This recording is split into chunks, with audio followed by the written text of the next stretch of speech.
Dari visual, bulgogi ni macam berkuah. Bulgogi biasanya saya makan kat kedai-kedai, tidak terlalu berkuah.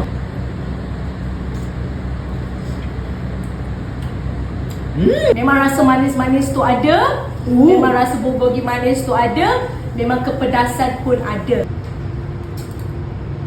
Kepedasan. Level 1. Level 1. Adakah awak masih akan makan lagi nanti? Makan dia.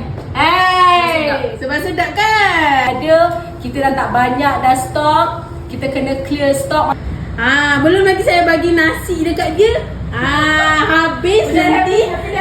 Happy dance je. Itu memang Okay guys, saya bersiaran secara langsung sekarang dekat warehouse Sudi dekat sini sebab saya nak bagi tahu korang satu berita gembira. Nampak yang ada kat tangan saya dan kat belakang ni, nampak tak ini stok yang kita nak buat clearance korang. Clearance 50% off. Apa barang dia? Ini dua-dua. Kita ada bulgogi yang biasa punya dan juga bulgogi spicy sauce. Berapa harga dia? Yang ini RM7.50 sahaja dan ini RM8 sahaja. Jangan lepaskan peluang untuk dapatkan sekarang sebab ini je stok yang ada guys. Ini je. Grab sekarang.